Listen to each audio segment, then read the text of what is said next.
Hey, it's Shayna, and I'm getting ready to do my January 2019 budget. I switched up a few things in my budget because there are a few things that I want to be able to do in 2019, and so this month's budget has to be able to reflect the things that I want to do so that I am financially prepared to get those things done. And so let's get right into the budget. And I'm going to show you a few things that I changed up about my budgeting template to be able to best prepare myself for 2019.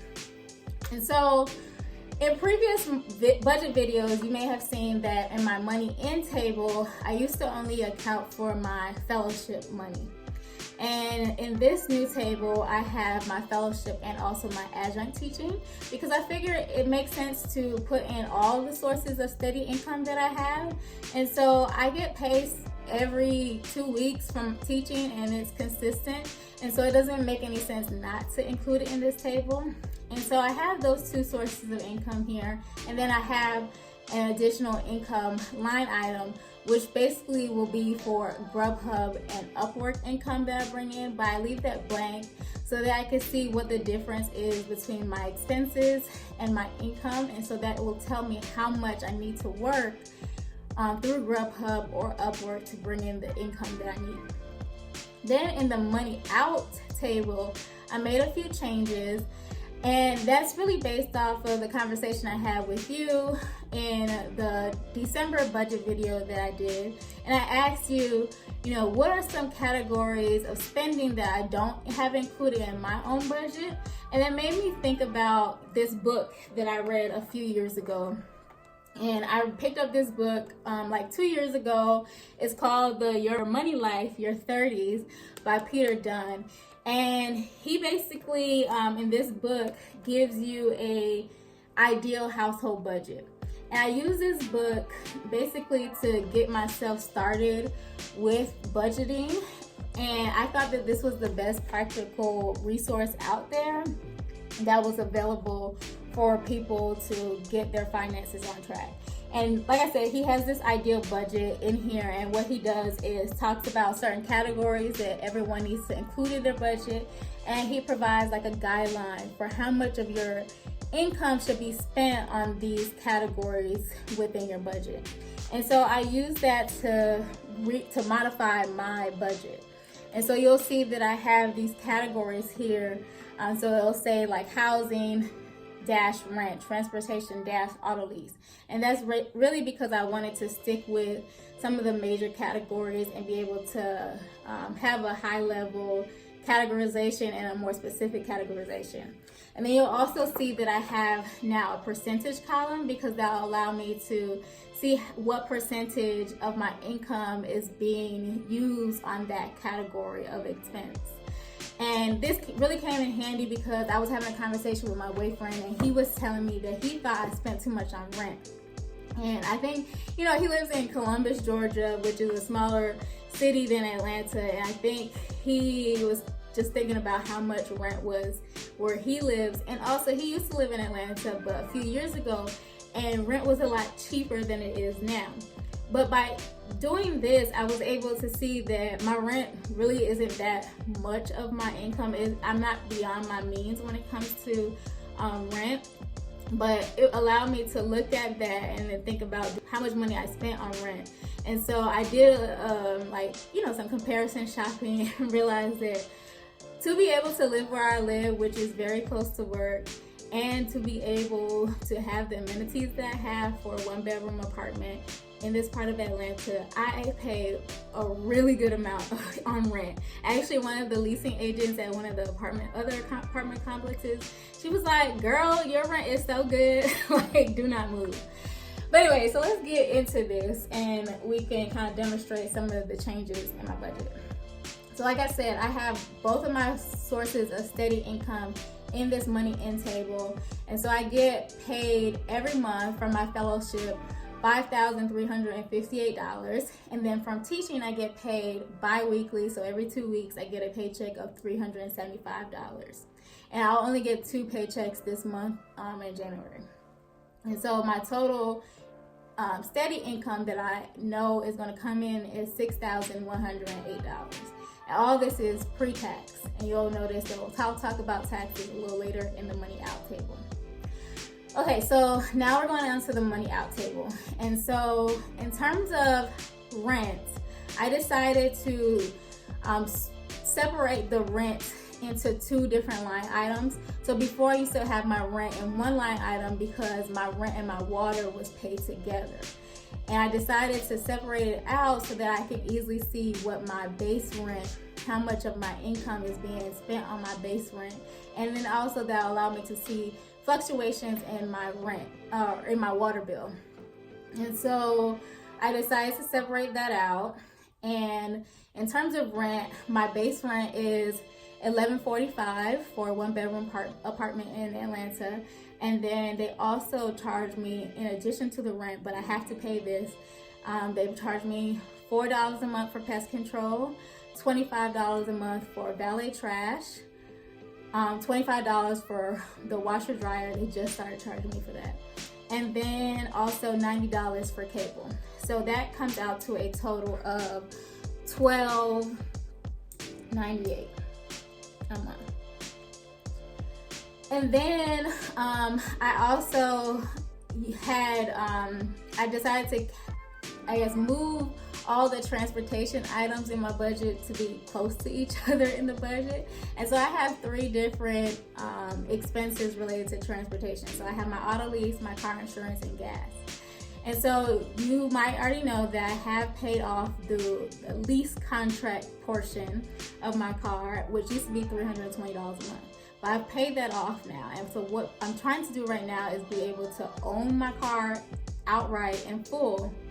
And so I want to do that by the time my lease term was supposed to end in July. And so I know it's a little confusing, but anyway, the idea is that I'm trying to own my car 100%. And so in order to do that, I need to pay off a balance of about $11,000 or so dollars.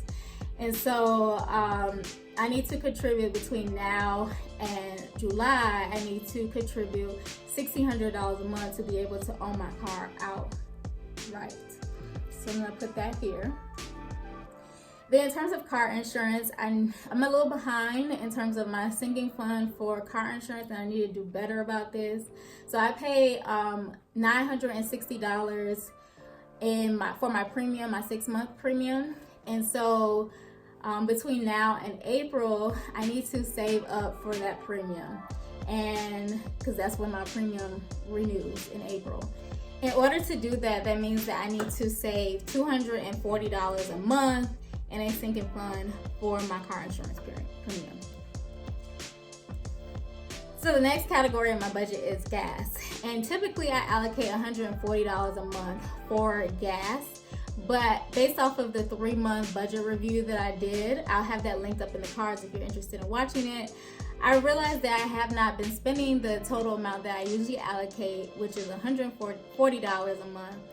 And that's really for 3 different reasons. So 1, gas prices have been decreasing over the past few months. And then 2, I've been using a Sam's Club card to be able to buy gas at the Sam's Club gas stations. And typically I can save up to 50 cents per gallon on gas. So obviously that helps out a lot. And then 3, I haven't been driving for Grubhub a lot lately. And that's really the major expense when it comes to gas for my car, because I live very close to my postdoctoral fellowship. I live 7 minutes away from work, and so I do not spend a lot when it comes to gas for going back or to and from work. And so in terms of gas, usually I'm spending more money when I'm doing Grubhub, but because I have not been doing Grubhub as much, and that's really because I've been earning extra income through Upwork and other places, I haven't been doing Grubhub as much, and so I have not been spending as much money on gas. But I do plan to do a little bit more Grubhub this month, and so I'm still going to allocate the $140 that I typically have been doing. So $140 for gas. And then for groceries, I've talked to you about this before. I have struggled when it comes to groceries. And so I have been doing okay with this whole grocery thing as of lately, because I've been using Simple Bank to monitor my spending when it comes to groceries and food. And so what I have done, and this is also based off of that 3-month review, of my budget and spending, I'm creating one line item for groceries and dining out, and I'm reducing that to $200. And I think that I can stick to it because, like I said, I've been using the Simple Bank app, and it really helps me realize like how much I'm spending and gives me like real-time information about how much money I have left in that budget. And so I definitely am going to, be able to stick to that $200 budget. And so I'm going to add that here. So the next category in the budget is savings. And I have an individual retirement account, an IRA, and I usually allocate $344 a month to IRA. And that usually is split between a betterment account that I have and an account with Ally. But I decided that I'm going to start doing all my contributions to Betterment, and I'm going to do a future video about this. But I also decided that this year I want to max out for IRA contributions. And so this year in 2019, the individual contribution is going up from $5,500 up to $6,000. So in order to max out by the end of the year, I need to contribute $500 a month to my IRA. So that's going to go up for me. But yeah, $500 for savings, IRA. And then I also need to save for taxes. I'm going to come back to this line item, but typically I try to do like $1,900 a month, but I'm going to come back to it. And then, as you may know, I have a business called the Wealth Vibe, and I have been spending money related to this. I've been, getting logos done, animations for video intros and stuff like that. And I need to allocate money in my budget for this. So this is new. I haven't been putting anything in my budget for this, but I want to consistently allocate money towards the business so that way I can be prepared to be successful with it. And so I'm going to just allocate $150 a month towards the business. Then I have savings for vacations. So I have not taken a vacation at all, and I don't even know how long, but I haven't taken a vacation. But me and my boyfriend decided that we want to go on a vacation, so that's why I have vacation down here. We decided we want to go on a vacation this year, and really it is to celebrate me getting a new job. I haven't secured it yet, but I will be securing it. And if you watch my goals video, I'll talk a little bit about that in there, about my goal to secure a new job in 2019. But yeah, it's part celebration for securing a new job, but also he is turning 30 this year, and so it's also going to be like a dirty 30 type of vacation as well. And so we are thinking we want to go on a relatively inexpensive trip, but we don't know where yet. But as of right now, I'm going to contribute $150 towards vacation. And the idea is that we'll take that trip sometime in August around his birthday. Then I have another line item for savings for vacation, and that is really for Christmas 2020. So if you watched the Thanksgiving vlog that I posted in 2018, when we were there, our family decided that we want to take a European vacation for Christmas in 2020. And so I'm approximating that I need to save up $2,000 by October 2020 to be able to have enough money to go for Christmas 2020. And so in order to save up enough money for that, I need to contribute I think it's $85 because I already have a little bit of money already in that account, in that savings goal. And so I'm going to put down $85 for that. The next category of expenses in the budget is utilities. So electricity. Usually my electricity bill is around $65 a month. Sometimes it's less, sometimes it's like $55, and sometimes they even give me like a $25 credit for some odd reason, but look, I'm gonna take it. But I'm gonna allocate $65 for my electricity bill in January. And then in terms of phone, my phone bill is consistently $66 every single month because I have a family plan that I share with the other members of my family. And then I have to pay for my iPhone XS, which I record on. And that brought up my bill a few months ago from, I think I was paying like $29 a month, and now I'm paying $66 a month, but it's consistently $66. And then in terms of water, this is the thing that I changed. So this used to be a line, like included in the line item for housing and rent, and now I separated it out. And so usually my water bill is around $55 a month. So I'm going to put $55 here. So if you've watched previous budget videos, you'll know that I typically do not have a line item for clothing. But when I did that budget review, that 3-month budget review, which I'll have linked up in the cards, I noticed that I had been spending money on clothes. And the reason was because in the wintertime, I'm from Miami, and so I moved up to Atlanta, and I've been slowly every winter trying to build up to have enough clothes to wear to work. And so like I needed to buy like, you know, new boots and coats and like even just undershirts, like long sleeve undershirts and stuff like that. And so that adds up. And so I need to add that into my budget and save for it. So what I'm gonna do is save $50 a month towards a clothing sinking fund. And I don't plan to use it every single month, but what I'm doing is just saving for it. So actually maybe this should be under savings.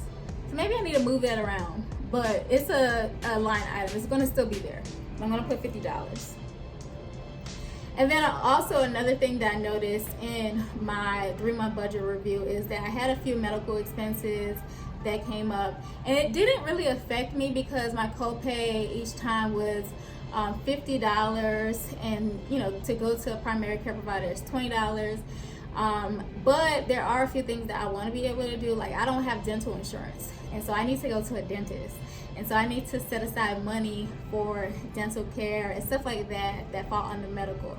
So I'm just going to contribute $10 a month for that, because I figure I can pick up the expense elsewhere if it does come up, or work a little bit more for Grubhub to cover any medical expenses, but just to have like a little sinking fund that is dedicated to medical. Like if anything ever happens and I need to go to a provider and be able to pay a copay or whatever.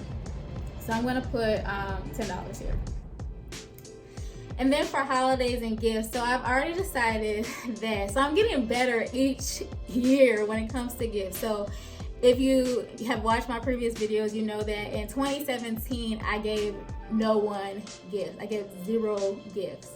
And then this year, I did not give birthday gifts, but I gave Christmas gifts, and I gave $75 worth of Christmas gifts to each person. And so this year, because each year I'm doing better with my debt and whatnot, I am planning to give $100 worth of gifts for Christmas and birthdays. So I have 5 people that I buy for. I have my mom, my dad, my sister, my brother, and my boyfriend that I buy things for. And so they have 2 times that they're gonna get gifts. They're gonna get birthday and Christmas gifts. And I wanna be able to give $100 worth of gifts each time. So in order to give $200 worth of gifts to 5 people throughout the year, I need to save a total of $1,000. So in order to do that, I need to create a sinking fund for holidays and gifts, and that will equate to $85 a month that I need to save to be able to have the full $1,000. And so obviously it's not going to be a thing where when it comes to Christmas at, you know, in 2019 or December 2019, that I'll look and have a folder or an envelope full of $1,000. I'm going to be pulling from it as the year goes on. And so the first thing that I'll have to pull for is my boyfriend's birthday in August, because he's the first birthday that comes up. And so I am contributing towards it, but it won't be just a pot of money that I'm waiting for at one specific target date. And I'm saving for this in Simple Bank, and so I already have like a little savings goal in the app for that. So anyway, $85. And then I get my nails done. I need to get them done again. So I only get them done once a month to every 1.5 months. And I decided, especially during these winter months, that I'm not getting my feet done. And so I get SNS done on my nails. And with tip, that comes out to $50. So I'm putting $50 down here. And then miscellaneous. I don't really know what other miscellaneous things. I'm guessing like personal care items, because I won't be taking that out of my grocery and dining budget anymore. But I tend to buy stuff in bulk when it comes to personal care. So I have tons of soap, tons of toothpaste, and all that stuff. So I don't really need to use this money every month, but I guess when I need to use it, it'll be there. So I guess this will be for like if I need personal care items or household items. So like paper towels, toilet paper, and stuff like that. But also, then again, I also buy that stuff in bulk too. But I'm just gonna put aside $50 a month, even though I know I'm not using that this month. And also, this can kind of go towards like that budget that I set for like Amazon and Target spending, where I said I was not going to spend over $50 for Target or $100 for Amazon. Actually, no, let me go ahead and just put $100, just so that can suffice as like my Amazon maximum budget. But yeah, so that's my budget. And so based off of this, I am even under for my fellowship money. And so I'm doing pretty good already, just starting out for the month. Not even doing like any Grubhub or Upwork work, which I know I'm going to do at least some Grubhub.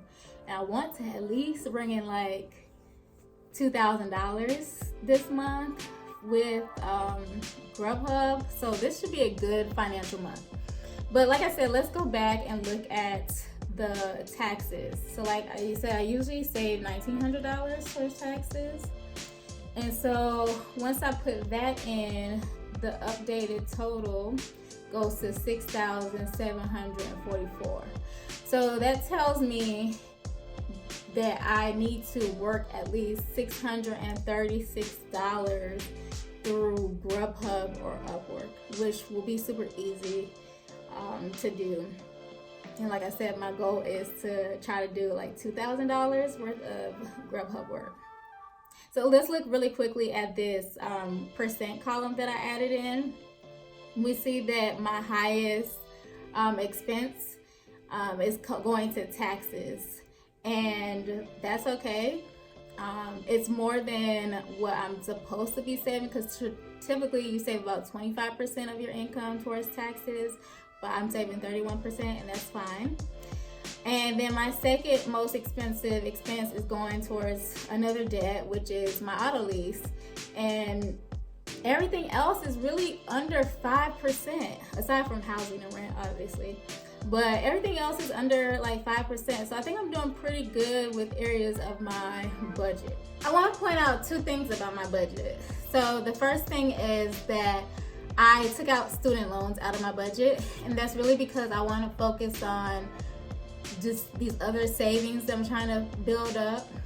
And also, you know that I'm not in repayment right now because I am in a postdoctoral fellowship, and if you're in any type of graduate fellowship or school or anything like that, you can defer your loans, and so you don't have to make a payment on them. And so I'm deciding that I'm not going to make a payment on my loans again until I pay off my car. So I took that line item out of my budget.